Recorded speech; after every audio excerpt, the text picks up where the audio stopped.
I know that we're always here for the political drama, but one of the things I like about every season of the challenge is when it's nut cutting time, when it's just like straight competition. Mm-hmm. And it's happened, Sheldon. We opened up this episode with a challenge.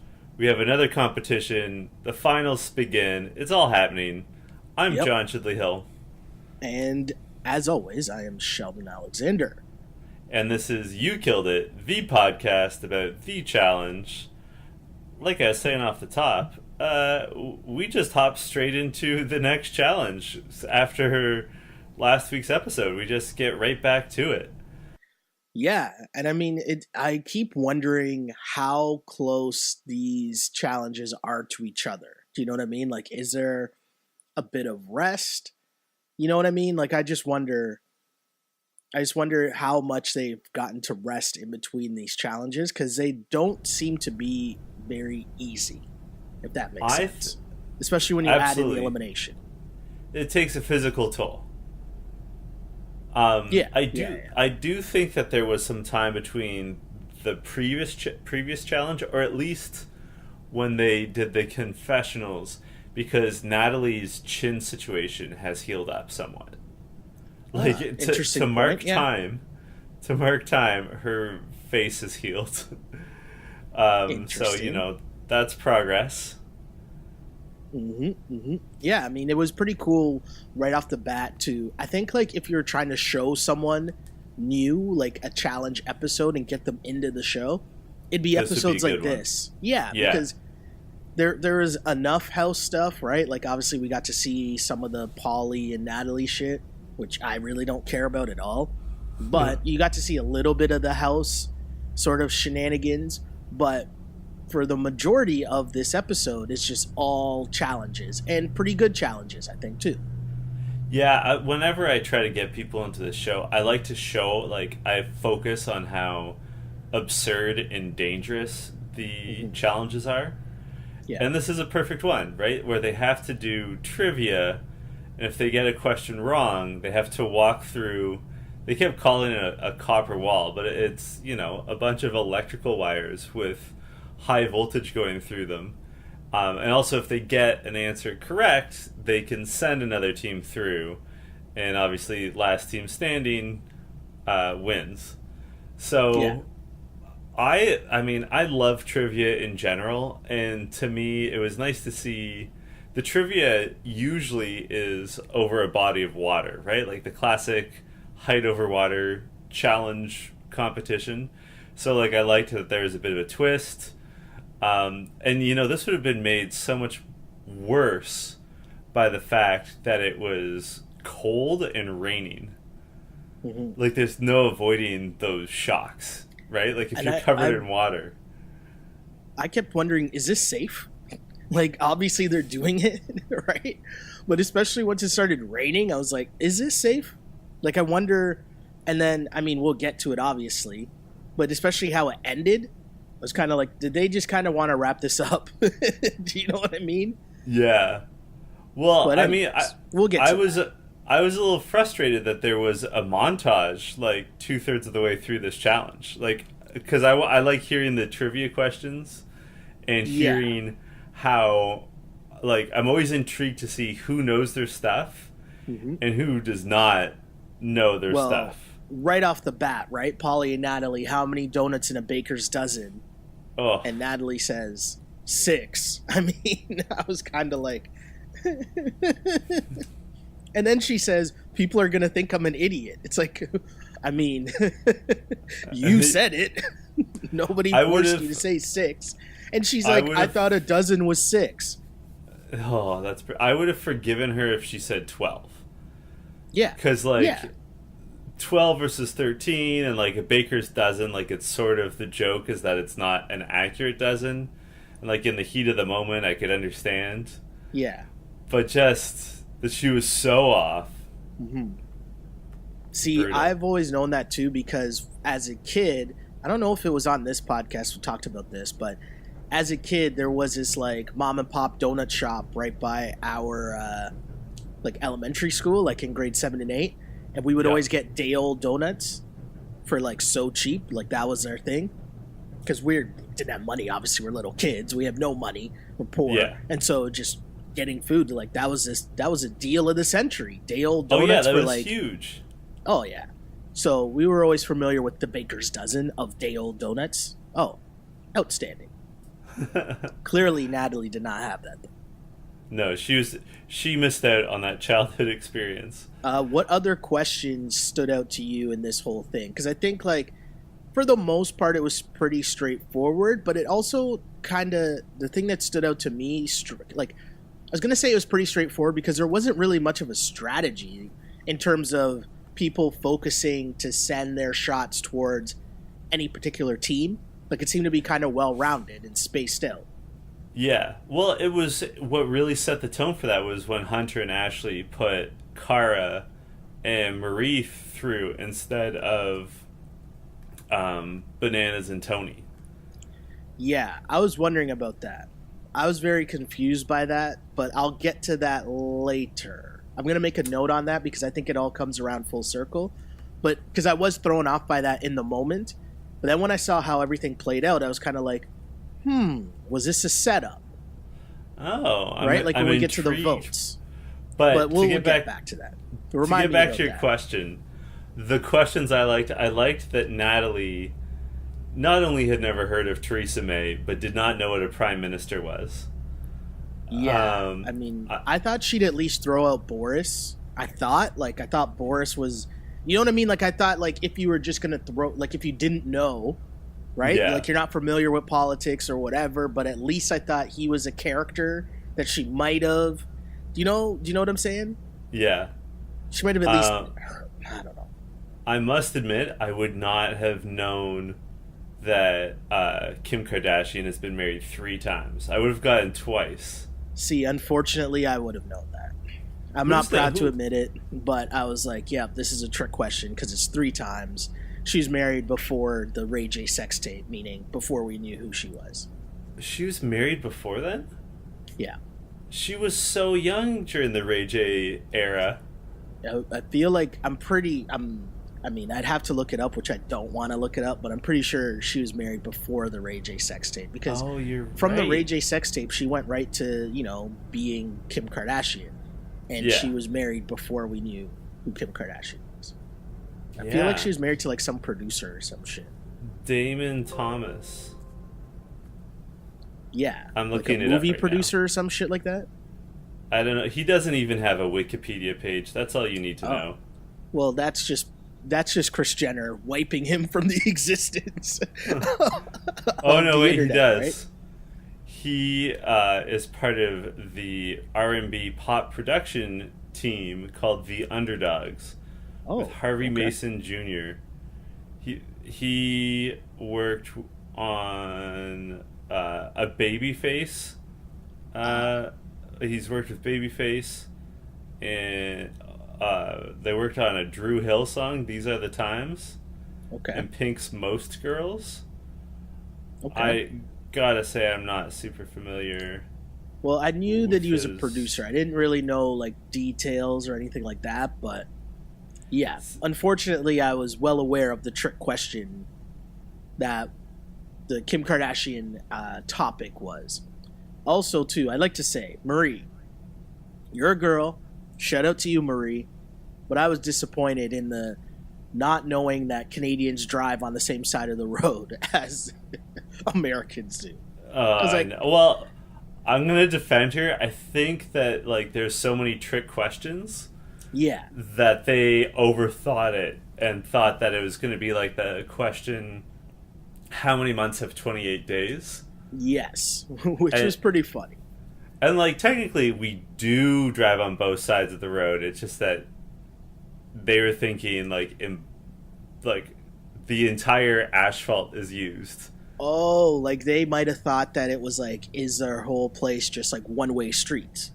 No, as in like as in a trick question. Like TJ said, the answer was right side of the road. Yeah, and that's true. We do drive on the right. For our American listeners, we do drive on the right side of the road, but like if 2 cars are passing each other, like both sides of the road are being used, right? Yeah. So I got you. I got you. yeah, so like I understand that. I was thinking though that it would be in his way. I mean, I don't think Joss is stupid, but Joss would be very useful because being European, being British, he would be exposed to so much more. Like, obviously, he would know the Theresa May. Well, hopefully, he would know the Theresa May question. Well, he looked pretty upset, or yeah. like he was like disgusted at the thought of Paulie and Natalie not having any clue at all. But just like the question about which musical act was from South Africa, and also, well, the Elon Musk, is he from South Africa question? Just being European and Europeans have a broader knowledge of the world because it's so easy to travel from country to country there. Mm-hmm. And obviously South Africa's in a different continent, but they're more worldly. It's easier for them to be aware of things like that. They're exposed to more international culture. I think people are aware in the fact that Americans know American things. Yeah. Right? Like, I don't think that's a shock to anybody. And I would also assume that most Americans wouldn't know who the Prime Minister of England is. Right? Yeah, probably not. Like, I'm pretty... I mean, people let us know in the comments, but I'm pretty confident in that I don't think most Americans would know that. No. I was going to say, though, about the driving on the right side of the road. I don't know why this is the first thing that popped into my head, but I was like... my first thought was, come on, that would have been in a Drake line or something. Yeah. I don't know why, but that was the first thing that popped in my head, that I was like, in thinking in terms of American culture and why they should know that. I was just like, that would be a Drake bar or something, right? Yeah. But anyways. Do you think that how many Canadians, what percentage of Canadians do you think know that Theresa May is the Prime Minister of the United Kingdom? I think it's low as well. I think it's definitely low as well. Less than half for sure. Well, yeah, probably less than half. Although I think that more Canadians would have an idea, strictly because... I don't know. I'm not saying a huge difference. I'm just saying slightly more, just because Natalie wasn't sure what a Prime Minister was. Whereas Canadians would know what a Prime Minister is. So I'll give you that. Just a slight bump from that. Okay. Okay. The thing that I loved, though, about this was that TJ was on fire. He was just ripping them. And I loved it. It feeds my soul hearing TJ laugh. Yeah. He sounds like a supervillain. Yeah, he's so into it. And he was just ripping them. They're in the ground on pain in the fetal position and shouting at him. And he's just chirping, just carving them. A step up from chirping, he's carving them. When Ashley said, I am a genius, and he goes, it was a child's question. That, to me, again, if I'm selling the challenge to a casual fan or someone who's not into the challenge, TJ ripping on the contestants, the competitors, is part of the appeal. Because no other reality TV show do you have the host bagging on people like this. And it makes such a difference. It's such a difference. Agree. It's so true. So true. Totally agree. It made it so much funnier. My only issue, and again, maybe it's just because it was raining, but I thought they wrapped it up quickly just because the last question was, which weighs more, a pound of silver or a pound of gold? And it was just kind of really? That's not for real, is it? That's not tough. So I thought they were just wrapping it up. But I also wondered how much this hurt. And I don't want to find out, but I also thought it was A, do you think it hurt? B, I thought it was kind of cool how the editors added in the little lightning bolts. Yeah, that was you know what I mean, as they went through. I like that little detail there, just to add a little extra to the viewing experience, right? To make it look like it hurt. But Marie at one point saying she got zapped in the ass, but at least she's got a lot of meat back there. Yeah. All right. All right, I see you. It it would hurt. I have been I've done the electrified acupuncture. Ooh. Where they are like having electricity twitch your muscles. Yeah. And here's the thing, there's two things. The first is that like when you get like that little shock, you lose control of your muscles because your nervous system has electricity in it, right? So it like activates all your muscles. Yeah. Which in itself is fine. Like if you were lying there like you do with electrified acupuncture and you stay still, it feels weird because your body's moving without you controlling it, but like it's fine. What hurts is if you try to move against the current, which they have to do because they're walking through that curtain. That hurts so badly. It's like instant muscle cramps. Yeah, that does not sound fun at all. Like imagine someone grabbing your muscles and squeezing them as hard as they can. That's what it feels like. It's okay. I'll take your word. I'll take your word on it. Yeah. Well, Tony says, I forgot this, that he lost a spleen on one of these competitions, and this hurts more. Yeah, I totally forgot about that. That's like, that's I was something. Like, wait, what's he talking about? That's something I need to start using as well to sell people on this. Like one guy lost his spleen. I was really thrown off by Paulie's medium shirt in the confessional. I was just like, yo, bro, like, I get it, you got muscles, but like, that schmedium was like, that's an extra schmedium right there, man. So much about Paulie bugs me. Like his, like, pseudo Rufio hair, like, that's almost a mullet, almost a mohawk. Like, just get a nice boy haircut and, like, move on. There's so much. We'll get to Paulie in a bit because I had a lot for him, but I don't want to get too far ahead here. Well, that's fine. Yeah, I mean, so they end up getting to the end, and it comes down to making a decision between them going against Johnny. So basically, it was three of them, right? It was Paulie and Natalie, Johnny Bananas and Sylvia, Johnny Bananas and Tony, and then Joss and Sylvia, right? So they get the question right, but then they pick to have Johnny and Tony eliminated. My question to you is, was that, I mean, they ended up winning, but like, oh no, sorry. Was that the right move? Because at that moment, Paulie and Natalie are in control. But to me, I was thinking, isn't Joss and Sylvia the smarter team in a trivia contest? And I mean, again, we don't know what the right answer was. Or sorry, what the next question was going to be in terms of a pound of silver, a pound of gold. But out of curiosity, was that the right move? I think so. I think that Johnny and Tony are the team to beat, and that they would be the toughest competition in the actual final. Okay. And like I think that's where your mind has to be at. So I think they made the right choice.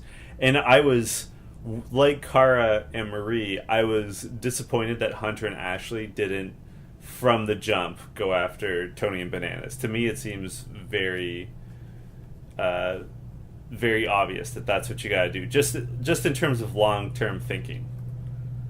No, I got you. So yeah, Joss and Sylvia end up winning, and it's funny. The funniest part to me was Hunter and Ashley. Just like, Hunter and Ashley are so salty. Well, not Hunt. Well, Hunter's salty at Ashley. Ashley's salty at Natalie. Right? Is that who she's ranting about? And then Hunter just stops and he's like, "Oh, I didn't realize I was working with God. All she does is just talk. Like, it was just so perfect because he's mad, and Ashley's sitting there with this like shit-eating grin on her face because she knows that Hunter's kind of right. Oh you yeah. know what I mean? Oh, she knows that she's being ridiculous and difficult. She knows. I thought that was so funny. He's like, "Oh, it's raining now because of you, God. Thanks, God. Can I talk now, God?" And she just simply says, "Well, at least now you understand." Yeah. Their dynamic is hilarious, but they should also just bang again.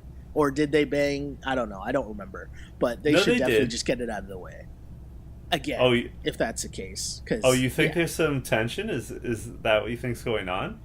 I just think that at the end of the day, it might just like relax the mood a little. You know, that's all. I will say, Ashley was looking really good this episode. Shouts to Ashley. I'm not mad at Ashley at all. I think she would be an extremely frustrating person to deal with. Like, I sympathize with Hunter, but I also quite like her. Like, I think if she were you'd want her to be your friend or your coworker, not your, like, someone that you're partnered with or dating. You know what I mean? For sure. Well, I was going to say something, but I'm going to stop myself. I'm self-editing myself in the moment. I love it when you self-edit, Sheldon. Yes, so that happens. They go back to the house, and, there's kind of some talk here about what should happen next, right? And Marie starts crying, and it's kind of close to the final, and she's a little rattled, and she's rattled about the fact that she doesn't know what her friends are gonna do, and she's upset. She's trying to tell Kara, you don't know what it's like to have friends, which I thought was kind of funny. But we get to the voting, right? Yeah. Now, this is the part that I found interesting, and this is the part that I'm telling you, which I think I don't know if I'm right here. I don't know if I'm just thinking about this way too deep, and maybe someone can, maybe a listener, or maybe if one of our friends are listening who happens to have this information could tell me if I'm right here or if I'm going too far. But I think this was all a setup. Oh, follow me go here, on. right? So I think Hunter and Ashley sending the shot at Kara and Marie during the challenge, right? And then Marie in the house crying, but then go to the votes. And how did the votes play out, John? Well, we don't know how everyone voted, except for obviously Joss and Sylvia and Paulie and Natalie. Paulie and Natalie, yeah. So that obviously means that, to me, what I see from this is that there was a plan here to which Joss and Sylvia, right? They had the power vote. Cool. They're going to send in Tony and Bananas, right? Think of the other teams. If Marie and Kara speak with Ashley and Hunter and they cancel out their votes, not only are they guaranteeing that they're not going in, but now you're guaranteeing the matchup that the other one isn't going in as well. See what I'm saying here? Right? So everyone wants to get Johnny and Tony out, but also with the final, knowing that the final was so close, you don't really want to risk having to go in to go against them. So you kind of make it seem as if you're beefing with the other side and you don't know where the votes are going to go. Meanwhile, back at the ranch, as the old saying goes, right? Yes. I believe there could be a backroom deal. And hey, maybe I'm wrong, because why wouldn't they just show it? Because I think that would be cool to give them credit for the strategy. But if you're Joss and Sylvia, if you're Hunter and Ashley, and if you're, well, maybe not Kara, who knows if Kara was in on it, but if you're Marie, you figure out, okay, we know that we're really close to the final, and we don't want to risk going into the final. But is there really that much of a difference between Paulie and Natalie being in the final against you, or Johnny and Tony being in the final against you? Right? There's not that much of a difference, but you'd rather have them fight it out than have one of your teams have to go in. So if you just sell Paulie and Natalie like, oh yeah, of course, we're all going to vote for Johnny and Tony, but then you don't vote for Johnny and Tony. Now the only options they have to go in, well, they don't even really have an option, right? Because it's only Joss and Sylvia and Paulie and Natalie. Am I explaining this well? Does this make sense? That makes sense. And just to add credence to what you're saying, I was really surprised that, like, I did not understand why Paulie and Natalie voted for Johnny and Tony. Just to jump ahead, just take a step forward. Yeah. When they're actually at Armageddon, Tony and Bananas go in, and they got Joss and Sylvia with the power vote voted against them, and Paulie and Natalie also voted against them, which means that Paulie and Natalie automatically have to go in. Mm-hmm.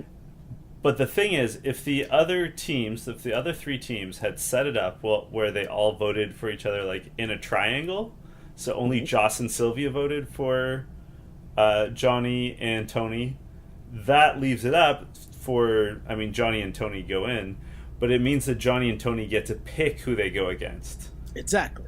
Yeah, so like just to add credence to what you're saying, like I'm agreeing with you. Like I think that there was something going on, like that Paulie and Natalie got tricked, because I don't understand why they would willingly put themselves in that position. Exactly. The only way they do that is if they think everyone else is also voting for Johnny and Tony, right? My thing is, why not show this? Like, I want to know who came up with this plan and give them credit for it, right? Because this had to be a plan. There's no other explanation for how this voting went down, right? Mm-hmm.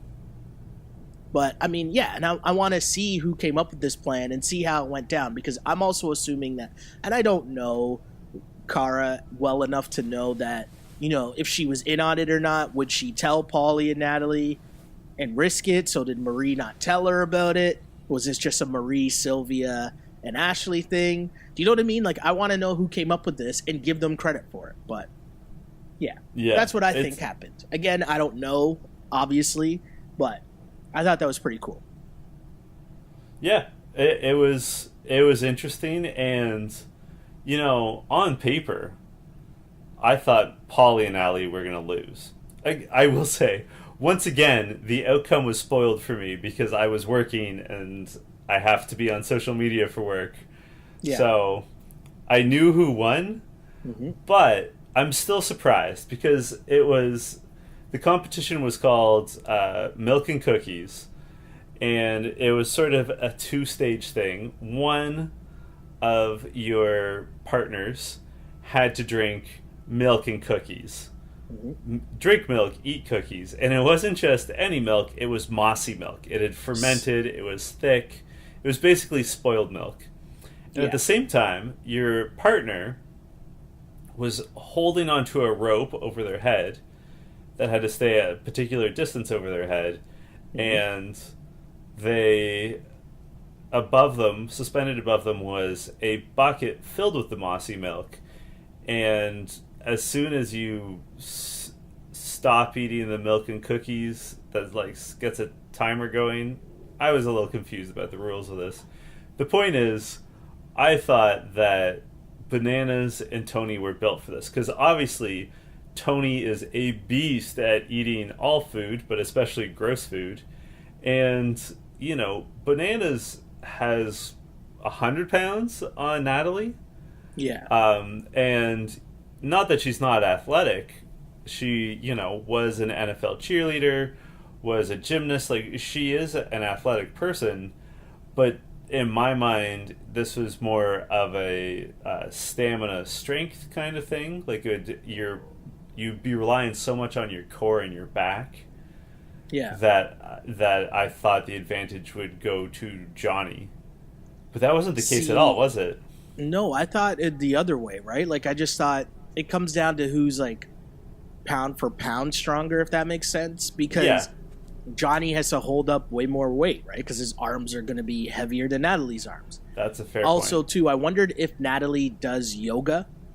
Mm-hmm. And I don't even know if that makes sense, because I don't do yoga.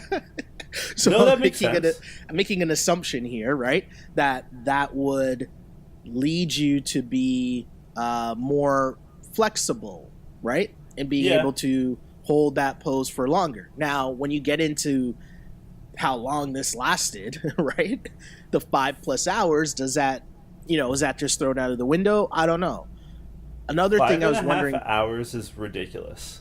5.5 hours of doing anything is way too long. I can't do anything for 5.5 hours, including sleep. Like, that's nuts. Yeah, it's true. If I get 5.5 hours, 6 hours sleep, I'm laughing. I'm like, oh, that's amazing. But also, I was going to say 5.5 hours is also why I don't watch baseball anymore. Those long ass That's a games sick during burn. the playoffs. Get out of here. Oh, But, you and me both. right? But the thing I was gonna say too is, I wondered if there was an equalizer in terms of how much milk or whatever was in the bucket, which I don't know. But Yeah, we never saw Natalie's bucket fall. yeah, but I mean, we just don't know like if there was an equalizer. Like, remember it came out after last week's episode about the boulders, right? And so like Joss and Sylvia won the boulder competition last week, right? Where they were pushing the boulder up the hill. Yeah. Right? But it came out after about the equalizer and how like the weight of each boulder was basically they took the combined weight of the competitors and then cut that in half. I think that's what it was. And so that's how heavy the boulder was. So while we watched Joss just like basically he was going easy up the thing pushing the boulder, well his is lighter than Tony and Bananas' boulder. Interesting. Yeah. So there's just little things here and there which, you know, we don't know, but it's just an interesting little side sub part, you know, like, or sub note.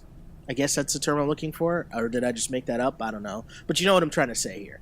And just little things that I wonder that would make a difference here. But with that said, it's 5.5 hours. So either way, yeah, crazy job done by both people.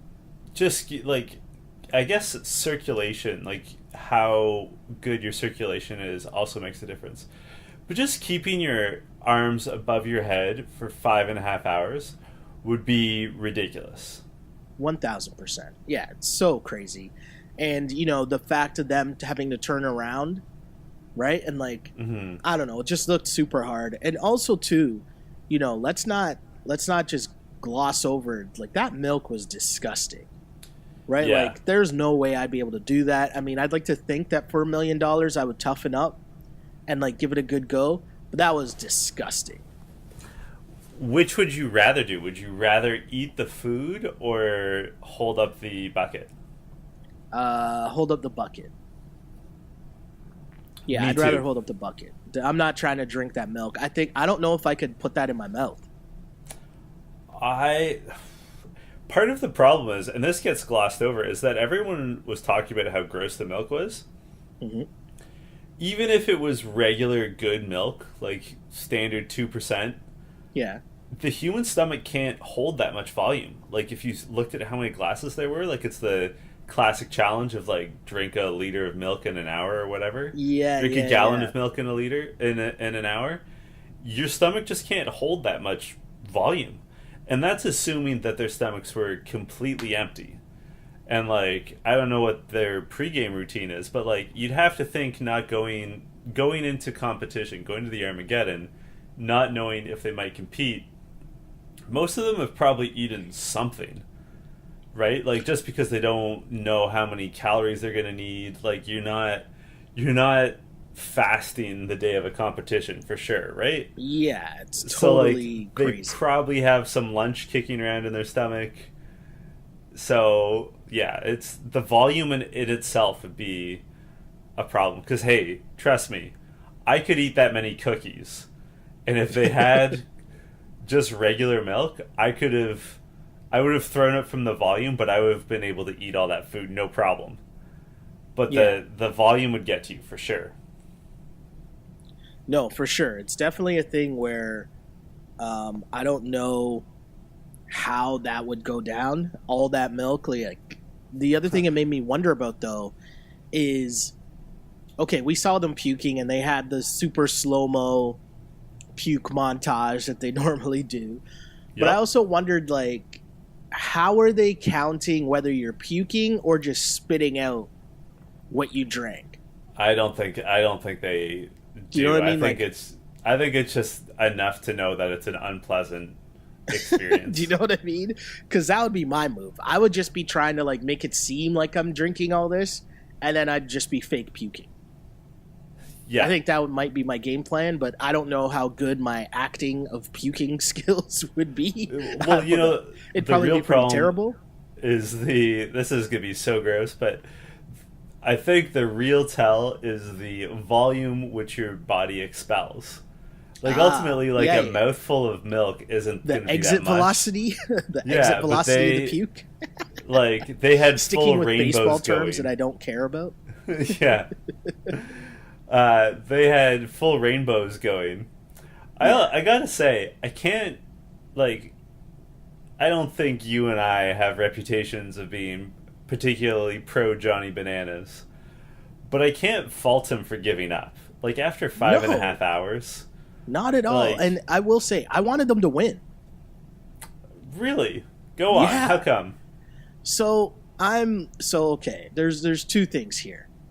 One, like I'm not a Johnny Bananas fan. I think anyone who listens to this podcast knows that I give him credit for obviously being the franchise, being the quote unquote LeBron or MJ, whichever way you want to go with that, of the challenge. I give him a lot of props for that. I'm not a Johnny Bananas fan per se, but in this instance with Tony, I don't mind Tony. I like the redemption of Tony. But overall, I was rooting for them because I'm just anti-Team Redemption House. That's it. Yes. Paulie is super annoying to me for one, but also I just find it completely unfair that Paulie and Natalie are even still in this game, much less now in the final. And on top of that, like, here's the thing, right? They've just been chilling in the Redemption House while the other teams have been doing challenges and competitions. Like, that's completely unfair. Yeah. I noted that down, and you and I are in complete agreement. If you look at Paulie and Natalie's win-loss record this season in elimination competitions, it's abysmal. Right? They lost twice. So they've lost twice and won twice? Is that what it is? Yes. Yeah, they're 2-2. And that gets you into the final. That's pathetic. This is a 500 team making the playoffs. Speaking of baseball, yeah, I was gonna say it's like the wild card team making the World Series. We're ragging on baseball so hard, and I love it. But yeah, this is the equivalent of the wild card team, and it's so shitty. Like there's so many teams that like Cam and Kaylee had a better win-loss record. Yeah, as an example. And right, like they won every elimination competition that they were in. They just only lost in purge competitions.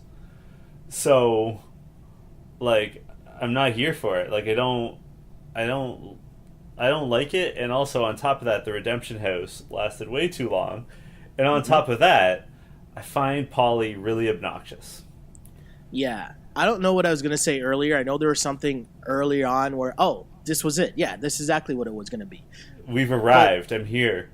No. But I mean, this conversation about just not liking Paulie. The Redemption House stuff is really like just cheesy. The fake tough guy stuff with Paulie and what's his name? Brad and Zach and Kyle. Yeah, like all that fake tough guy stuff is super cheesy. The Cara Maria stuff, like you're cheating on your girl on national TV, like that's a special kind of douchebag move, I think. And I don't know, man. Who knew with a haircut like that he'd be douchey? And it's funny because, again, it takes a certain kind of dude to make me root for Johnny Bananas, right? Like, yeah. I'm not a Johnny Bananas fan. But, you add in the Tony angle, you add in the Redemption House and just Paulie's, like... And I like Natalie, too. I'm a fan of Natalie. Remember, I'm like... Yeah. There was a couple shots here, Natalie, where I was just like, oh, my God. But all of that combined still makes me, like, look at Paulie and, like, this dude is so super annoying. And I just don't like the smugness of him. Yeah. Not for me. No, I'm definitely rooting against him in the final. It's like, 1,000%. But I'm always reminded of, I'm pretty sure it was Bill Simmons or maybe it's David Jacoby, like one of those guys. I remember from their reality podcast they used to have. But they would talk about how on reality shows, how as a dude, right, you're looking at other dudes and you think of, would I have a beer with that guy, right? And it's like, I definitely would not want to have a beer with with Paulie at all. Like, 0% chance. Right? Mm-hmm. Whereas, like, Tony, I could sit down and, like, shoot the shit with Tony. Even Bananas on some level, because I believe that the Bananas thing is so much of a character. But the normal guy that you see at certain points, I'm like, I could have a beer with that guy. Right? And even it crosses sexes, right? Because, hey, definitely I'd have a beer with, like, Marie or Ashley and Sylvia. You know what I mean? And, like, that's kind of the thing. But Paulie, nah, not here for it. And I wasn't even paying attention. At the end of this episode, when they were showing the whole Paulie and Cara shit, I was barely paying attention until Sylvia was just blowing up their spot. But for the most part, I wasn't even taking it in. I don't care at all. It's just Cara falling in love again with a new dude on a season, and then Paulie just, cheating on his girlfriend and lying about it as if there's not cameras. Yeah, as if he's not going to get caught. And at the start of this season, like when this season first started to air, mm-hmm. like feels like a lifetime ago. And all this Paulie Danielle stuff came out. Mm-hmm. He said on Twitter that he dumped her on the phone before anything physical happened with Cara. And that makes it better? That's a story you're going with, my dude? Really? Well, that's what he said, like, to make it better. But also, that's clearly not what happened, because in this episode, he and Cara are denying that anything's going on, that they're just friends. Yeah. She says, "I'm attracted to him, but we can't do anything because he has a girlfriend." Mm-hmm. And, like, they say, like, no, we're just cuddling. And then Sylvie's like, no, they banged. I mean, she didn't put that way, but she heavily implied that they had sex the night before. So this story he put out was bullshit. But when you're physically making the sex noise, yeah, we've all heard that noise before, right? So, like, you're not mistaking that noise of what that sounds like. You know what I'm saying? Well, maybe they're playing patty cake in the dark in bed. Definite possibility, right? Definite possibility. There is a % chance that that's the case. Yeah. Facts. But in any event, yeah, I do not like Paulie, and just, like, I mean, cheating's not acceptable, but on top of that he didn't own it. Like, if you contrast that with how Tori cheated on Derek with Jordan, mm-hmm. from what we can tell, she cheated on Derek with Jordan and then immediately told him and, like, ended the relationship. Which is, like, marginally, in my mind, it's a step better. It's not great, but it's a step better. Whatever. It's all shady. It's all whatever. But you're on reality television, so yeah, it's like the different levels to this of what's expected from your significant other. Yeah. So let me count it in my head. I have 4 questions for you stemming from the final. Yeah. It's a lot of questions. I think you're going to enjoy this conversation, though. So we see the start of the final. They're going to be flown somewhere via helicopter deeper into South Africa, and TJ announces that just like Rivals 3, I guess it was, whenever Johnny fucked over Sarah, which is one of the most infamous moments now in challenge history. Yep. It's same thing, where whichever partner does best gets to decide how they divvy up the money. Is it 50-50, or is it going to both of them? So my first question for you is, do you think that any of these partnerships would fuck each other over? I think that if there was one partnership that would, it would be Hunter and Ashley. Yes, I agree with you. And maybe Marie if she were to beat Kara. Maybe. But I don't know. It would all more so depend on if there's shit behind the scenes that we haven't seen. And I'm only saying that because on Twitter it seems like there was some shade being thrown back and forth, which didn't really add up with what we've seen so far on the show. Mm-hmm. Do you know what I mean? So that's me assuming a lot. But yeah, for the most part, I think if I was betting, if I had to bet everything I have, I would say no, all these teams would split it. I agree with you. My second question is, who do you think will win it all? Now is the time for predictions, Sheldon. Who's going to win it all? I'm going to go with Joss and Sylvia. Mm-hmm. Why That's is who that? I think is going to win. Because I think they have Joss, we know, has the endurance to do this whole thing. And he's a good motivator, so he'll be able to motivate Sylvia. And I think Sylvia will just keep going and going and going. Hunter and Ashley are just bad at communicating. Oh, they're going to implode. Hunter and Ashley are going to possibly murder each other. Like, that implosion. They're not going to function. That implosion is going to be real. Kara and Marie, they'll communicate just a little bit better than Hunter and Ashley, but that will be their downfall as well, I think. My assumption. And I think just because in Kara's mind, she's still gonna overcompensate with the Marie brings me down thing. Mm-hmm. Right? Like, I think that's already a thing in Kara's mind. And so you're going into that, you're just waiting for the excuse type thing, right? And Paulie and Natalie, the only reason why I don't think they'll win is because lack of experience. So they don't really know what's ahead. You know, like Joss has at least done a bunch of these competitions. Sylvia, same thing. I don't know if Paulie and Natalie are fully aware of what's in store coming up.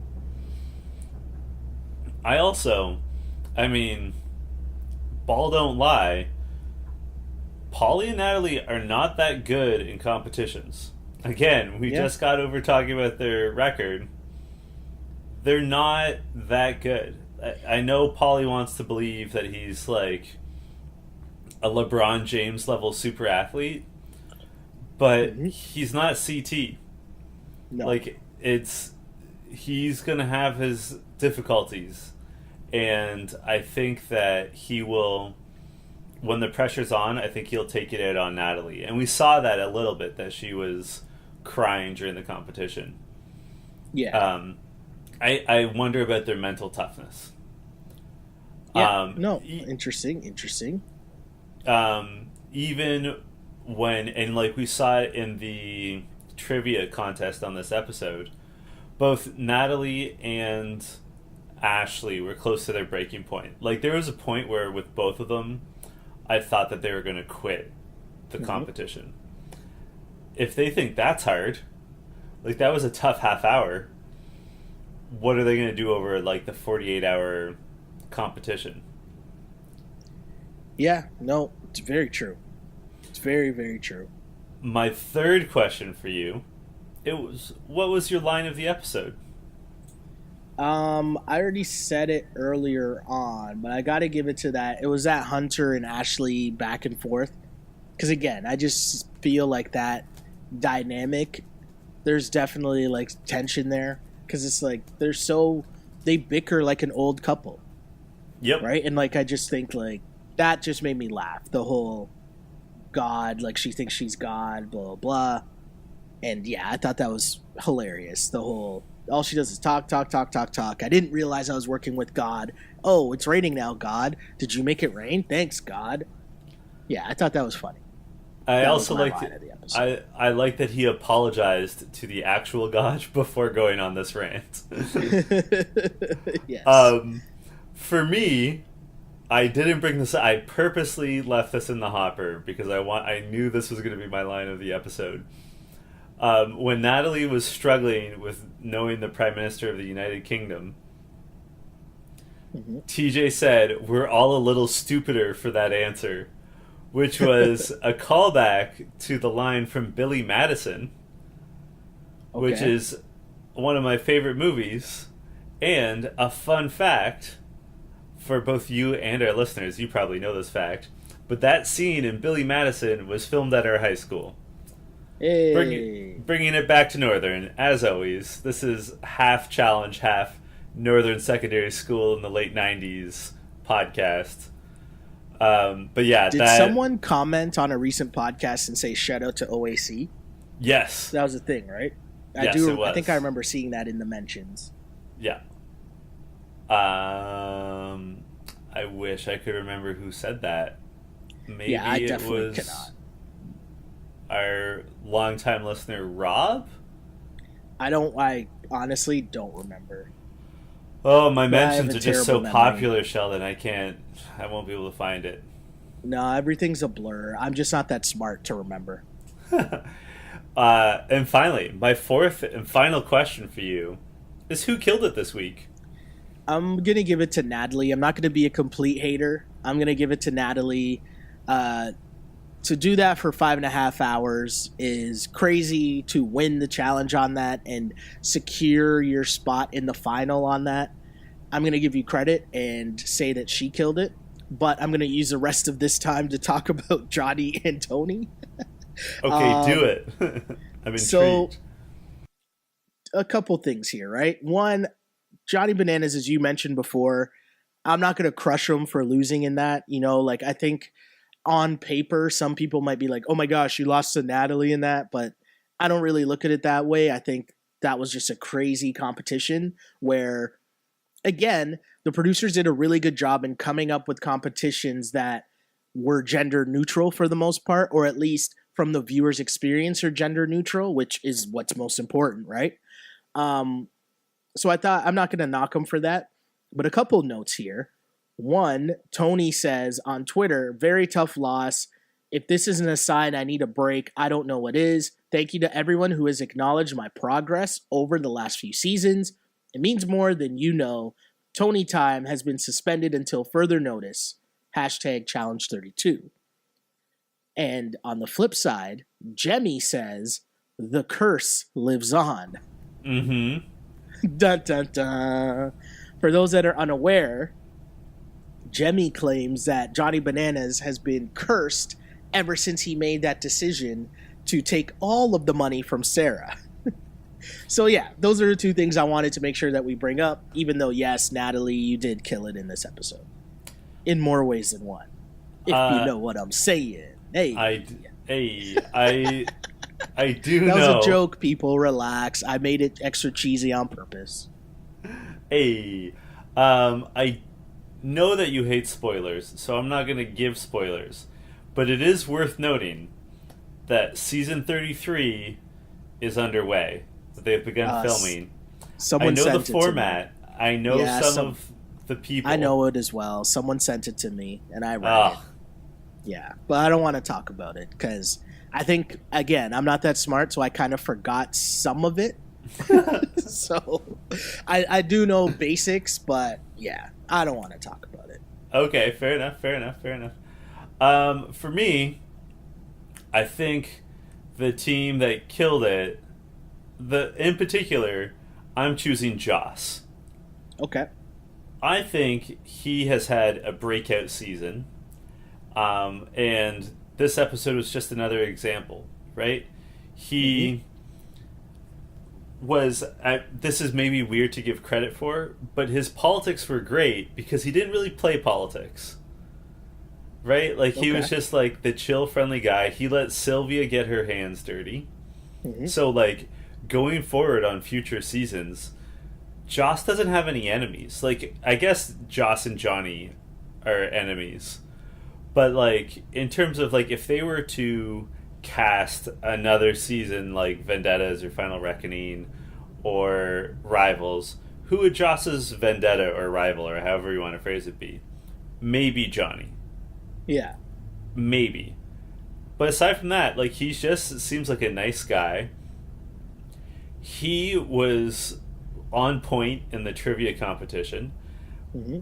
I think something that people always forget with this show is that they think about winning, like, the power vote or winning the competitions to nominate people, whatever it's called, depending on the season, they put such an emphasis on winning those. And while it is important to win them, it's most important to win them at the end of the season.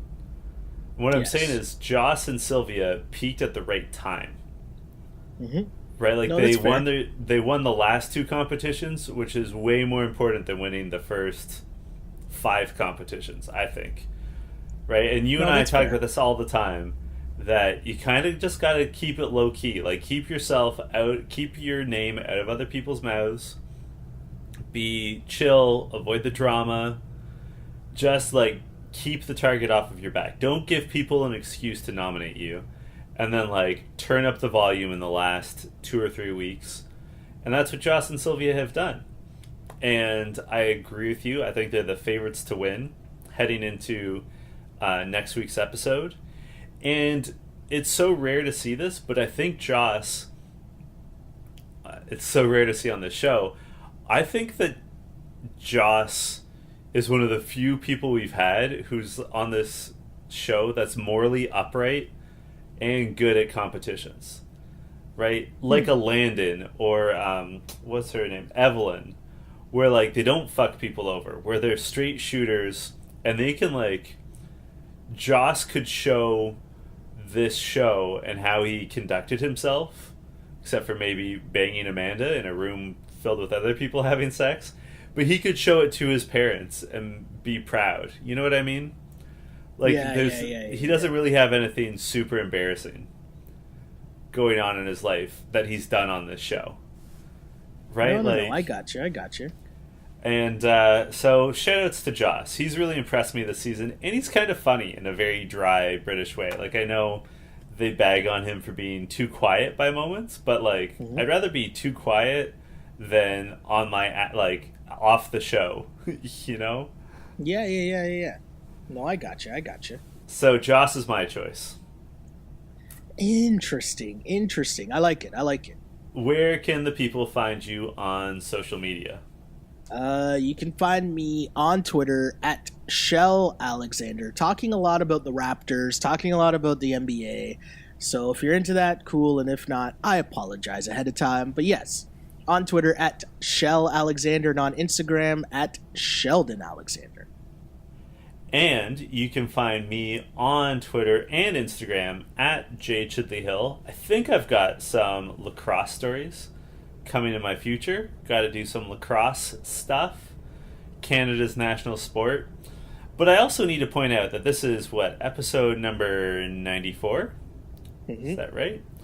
Yep. And I expect next week, episode 95 will be our last one for a little bit. Not that we're going away, but it seems like the challenge is going away until 2019. But episode number 100 is on the horizon. And you and I have been talking about this without anything being recorded. We've been talking about this, I guess, off air. Mm-hmm. But I'm curious to know what our listeners, what our fans would like us to do for the 100th episode. Like, what do they think would be cool to celebrate the century mark? Because I'm honestly blown away that this has gone on as long as it has. And I don't mean, like, that I doubted our commitment level. I just, when you and I started doing this show, there was like one season of the challenge per year. This was before Champs versus Pros and Champs versus Stars, and it was before they were doing multiple seasons per calendar year. And now we have done 4 seasons of the regular challenge and 3 seasons of Champs versus Pros/Stars. And it's nearly a weekly thing. And I love it. Like, I'm not writing it down at all. I love our chats. I love the whole experience. But I never thought that we would get to 100 episodes. Certainly not this fast. So, yeah, please hit us up on Facebook, on Twitter. People like sliding into my Instagram DMs. That seems to be a way to communicate with me. So yeah, hit us up. Let us know, what would you like? What would you think would be a cool way to celebrate 100 episodes? I have some ideas, which I'm going to discuss with Sheldon once we stop recording. But I'd like to hear what the listeners have up their sleeves as ideas.